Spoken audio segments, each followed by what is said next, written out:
আপনারা কখনো মাইক্রোওয়েভে পাঁপড় ভেজে খেয়েছেন? আমি নিজেও কিন্তু খাই নাই। তাই আজকে এক্সপেরিমেন্ট করতে যাচ্ছি মাইক্রোওয়েভে পাঁপড় ভাজা যায় কিনা। আমি জানি এয়ার ফ্রায়ারে খুব সুন্দর হয়, তেলের মধ্যে খুব সুন্দর ভাজা হয়, কিন্তু মাইক্রোওয়েভে তেল ছাড়া পাঁপড় ভাজা যায় কিনা এটা হচ্ছে আজকে টেস্ট করে দেখব। চলেন আমার সাথে। আমি একটা পাঁপড়ের প্যাকেট থেকে বের করলাম এক পিস পাঁপড়। এটা হচ্ছে মুগ ডালের পাঁপড়। প্যাকেটের দাম ছিল 60 টাকা।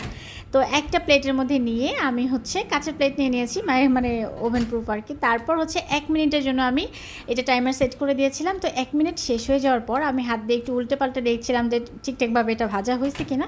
তো আমার কাছে মনে হলো যে আর একটুখানি সময় হবে, তো আমি এখানে আরও 30 সেকেন্ডের মতো বাড়িয়ে দিয়েছি।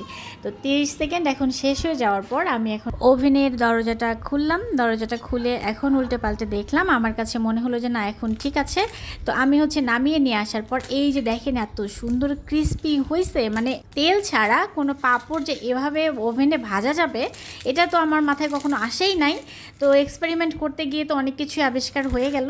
আর হেলদি ওয়েতে এখন কিন্তু পাঁপড় খাওয়া যাবে খুব সুন্দরভাবে, একদম ক্রিস্পিভাবে ভাজা হয়ে গেছে পাঁপড়। যারা তেল অ্যাভয়েড করতে চান তারা এইভাবে যদি বাসায় মাইক্রোওয়েভ থাকে ট্রাই করে দেখতে পারেন। এটা কিন্তু এয়ার ফ্রায়ারে আরও অনেক সুন্দর হয়। তো যাই হোক, যাদের এয়ার ফ্রায়ার নাই তারা মাইক্রোওয়েভে ট্রাই করে দেখতে পারেন।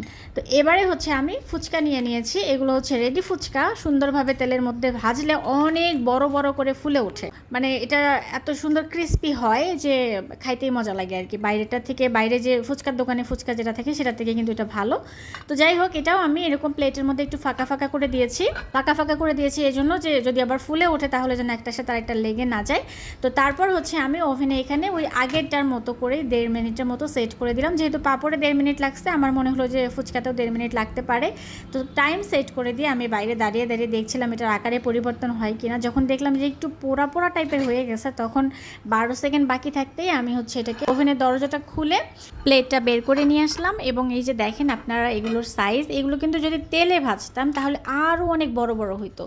আর এখানে মোটামুটি কয়েকটা ভাজা হয়েছে আর 2-3টা পুড়ে গেছে। তো ওভেনে আসলে, মাইক্রোওয়েভে আসলে এভাবে ফুচকা খুব একটা সুন্দর হচ্ছে না, মানে আমার এটা মন মতো হয়নি, কিন্তু পাঁপড়টা আমার মন মতো হয়েছে।